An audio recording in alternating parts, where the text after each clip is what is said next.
संविधान केवल कानूनों का एक संग्रह नहीं है, बल्कि यह नए लोकतांत्रिक भारत की आधारशिला है। जब हम संविधान के निर्माण की बात करते हैं, तो हमें यह ध्यान में रखना चाहिए कि इसमें विभिन्न विचारधाराओं, सामाजिक समूहों और राजनीतिक दलों की भागीदारी रही। यह एक ऐसा दस्तावेज है जो हमारे देश की विविधता और एकता को दर्शाता है। उदाहरण के लिए, जैसे एक बगीचे में विभिन्न प्रकार के फूल होते हैं जो मिलकर उसे खूबसूरत बनाते हैं, वैसे ही संविधान के निर्माण में विभिन्न विचारों और समूहों का योगदान इसे मजबूत और समृद्ध बनाता है। इस प्रकार संविधान का निर्माण केवल एक कानूनी प्रक्रिया नहीं थी, बल्कि यह हमारे समाज की विविधता और एकता का प्रतीक भी है। संविधान केवल एक शासन का दस्तावेज नहीं है, बल्कि यह हमारे समाज और संस्कृति के लिए भी एक मार्गदर्शक है। इसका मतलब है कि यह हमें यह बताता है कि हमें एक दूसरे के साथ कैसे व्यवहार करना चाहिए और समाज में समानता कैसे सुनिश्चित करनी चाहिए।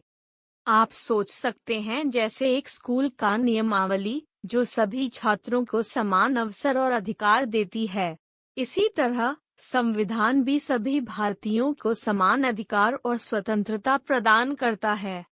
इसलिए यह समझना जरूरी है कि संविधान हमारे जीवन का एक महत्वपूर्ण हिस्सा है, जो हमें एक बेहतर समाज की दिशा में आगे बढ़ने में मदद करता है। संविधान बनाने की प्रक्रिया में यह आवश्यक था कि सभी नागरिकों के लिए समान अधिकार सुनिश्चित किए जाएं। जैसे एक बगीचे में सभी पौधों को समान पानी और धूप मिलनी चाहिए ताकि वे अच्छे से बढ़ सकें, वैसे ही समाज में सभी लोगों को समान अधिकार और अवसर मिलने चाहिए। इसलिए संविधान का उद्देश्य था कि राजनीतिक और सामाजिक असमानताओं को खत्म किया जाए और हर नागरिक को समानता का अधिकार मिले। यह एक ऐसा कदम था जो हमारे देश को एकजुट और मजबूत बनाने की दिशा में बढ़ा। संविधान का निर्माण केवल एक कानूनी प्रक्रिया नहीं थी, बल्कि यह समाज और राजनीति की आवश्यकताओं का परिणाम था। इसका मतलब है कि जब संविधान बनाया गया, तो यह सिर्फ कानूनों का एक संग्रह नहीं था, बल्कि यह उस समय की सामाजिक और राजनीतिक स्थिति को ध्यान में रखते हुए तैयार किया गया था। संविधान की मुख्य अवधारणाओं में लोकतंत्र, न्याय, स्वतंत्रता, समानता और बंधुत्व शामिल हैं। ये सभी मूल्य हमारे समाज के लिए बहुत महत्वपूर्ण हैं। उदाहरण के लिए, लोकतंत्र का मतलब है कि हर नागरिक को अपने विचार व्यक्त करने और चुनाव में भाग लेने का अधिकार है। संविधान सभा का गठन, विभिन्न समितियों की बैठकें और प्रस्तावों पर चर्चा जैसे महत्वपूर्ण घटनाएं इस प्रक्रिया का हिस्सा थीं। इन सब के माध्यम से संविधान को अंतिम रूप दिया गया। तो इस प्रकार संविधान का निर्माण एक महत्वपूर्ण सामाजिक और राजनीतिक प्रक्रिया थी, जो हमारे देश के मूल्यों को दर्शाती है। संविधान निर्माण के दौरान विभिन्न विचारधाराओं के बीच भेदभाव जरूर हुआ, लेकिन अंत में एक सामूहिक निर्णय से संतुलित समाधान निकाला गया। यह प्रक्रिया बहुत व्यापक और समग्र थी। छात्रों को यह समझना चाहिए कि संविधान केवल एक दस्तावेज नहीं है, बल्कि यह समाज के लिए एक दिशा निर्देश है। संविधान ने सामाजिक और आर्थिक सुधारों पर भी जोर दिया। जाति, धर्म, लिंग और क्षेत्रीय भेदभाव को समाप्त करने के लिए कई कानून बनाए गए। उदाहरण के लिए, भूमि सुधारों के माध्यम से आर्थिक समानता को बढ़ावा दिया गया। शिक्षा और स्वास्थ्य के क्षेत्र में सुधारों के जरिए समाज में समानता सुनिश्चित करने का प्रयास किया गया। इस प्रकार संविधान ने स्वतंत्र और लोकतांत्रिक भारत में सभी नागरिकों को समान अधिकार और अवसर प्रदान करने की नींव रखी। यह सुधार हमारे समाज के लिए बहुत महत्वपूर्ण है। राजनीतिक दृष्टि से संविधान ने हमारे देश में एक मातृकासन प्रणाली की स्थापना की है। इसका मतलब है कि हमारे पास एक संसदीय व्यवस्था है, जहां सरकार का गठन संसद द्वारा होता है। इसके अलावा न्यायपालिका की स्वतंत्रता को भी सुनिश्चित किया गया है, ताकि न्याय का काम बिना किसी दबाव के हो सके। संघीय ढांचे का स्पष्ट होना भी महत्वपूर्ण है, क्योंकि यह राज्य और केंद्र के बीच शक्तियों का सही वितरण करता है। सांस्कृतिक दृष्टि से संविधान ने विविधता में एकता का संदेश दिया है। यह सुनिश्चित करता है कि भाषा, धर्म और संस्कृति के आधार पर सभी समूहों की पहचान को मान्यता मिले। जैसे कि हमारे देश में विभिन्न भाषाएं और धर्म हैं, लेकिन संविधान सभी को एक समान अधिकार देता है। इस प्रकार संविधान न केवल राजनीतिक व्यवस्था को स्थापित करता है, बल्कि सांस्कृतिक विविधता को भी सम्मान देता है।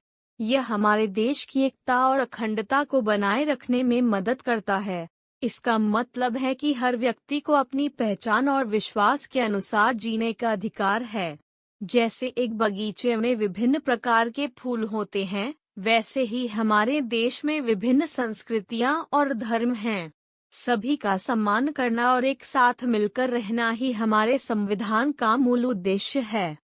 एक महत्वपूर्ण उदाहरण संविधान सभा की बैठकें हैं, जो 1946 से 1950 तक हुईं। ये बैठकें संविधान निर्माण की प्रक्रिया का मुख्य केंद्र थीं। यहाँ पर विभिन्न विचारों और दृष्टिकोणों को एकत्रित किया गया, जिससे एक ऐसा संविधान तैयार किया गया जो सभी के अधिकारों की रक्षा करे। इस प्रकार हमारा संविधान न केवल अधिकारों की सुरक्षा करता है, बल्कि हमारी विविधता को भी संजोता है। संविधान सभा में बहस और संवाद के माध्यम से संविधान को अंतिम रूप दिया गया। यह एक सहमति और विचार विमर्श की प्रक्रिया थी, जिसमें सभी की आवाज सुनी गई। संविधान सभा ने समानता और बहुलता का एक महत्वपूर्ण उदाहरण प्रस्तुत किया। मान लीजिए, जैसे एक परिवार में सभी सदस्य मिलकर एक नया घर बनाने का फैसला करते हैं। हर किसी की राय महत्वपूर्ण होती है और सभी के विचारों को ध्यान में रखकर ही घर का डिजाइन तैयार किया जाता है। इसी तरह संविधान बनाने में भी सभी समुदायों के विचारों को शामिल किया गया। तो इसके स्टडी से हमें यह समझ में आता है कि संविधान केवल एक कानूनी दस्तावेज नहीं है, बल्कि यह एक सामूहिक प्रयास और सहमति का परिणाम है। संविधान का निर्माण भारतीय राजनीति और समाज के लिए एक महत्वपूर्ण घटना थी। यह न केवल न्याय, समानता, स्वतंत्रता और बंधुत्व की गारंटी देता है, बल्कि यह हमारे राजनीतिक मूल्यों की स्थापना भी करता है। संविधान ने प्रशासनिक और सामाजिक संरचना को एक दिशा दी है। यह समझना जरूरी है कि संविधान केवल एक कानूनी दस्तावेज नहीं है, यह स्वतंत्र भारत की आत्मा का प्रतीक है और समाज के लिए एक मार्गदर्शक के रूप में कार्य करता है। उदाहरण के लिए, जैसे एक अच्छे घर की नींव मजबूत होनी चाहिए ताकि वह टिक सके, वैसे ही संविधान हमारे देश की नींव है। इसलिए संविधान का महत्व केवल कानूनों में नहीं, बल्कि हमारे समाज के मूल्यों और दिशा में भी है। यह हमें एकजुट रहने और अपने अधिकारों की रक्षा करने की प्रेरणा देता है। संविधान का निर्माण एक महत्वपूर्ण प्रक्रिया थी, जिसमें संविधान सभा, समितियां और विभिन्न बहसें शामिल थीं। इन सब का उद्देश्य था एक ऐसा दस्तावेज तैयार करना जो भारतीय राजनीति, न्याय और समानता की नींव रख सके। संविधान के कुछ मुख्य स्तंभ हैं सामाजिक और आर्थिक सुधार, मौलिक अधिकार और न्यायपालिका की स्वतंत्रता। उदाहरण के लिए, जब हम कहते हैं कि सभी को समान अवसर मिलना चाहिए, तो इसका मतलब है कि किसी भी व्यक्ति को उसके जाति, धर्म या लिंग के आधार पर भेदभाव नहीं होना चाहिए। इसलिए यह अध्याय हमें यह समझाता है कि संविधान केवल शासन का दस्तावेज नहीं है, बल्कि यह भारतीय राजनीति और संस्कृति का मार्गदर्शक और संरक्षक भी है।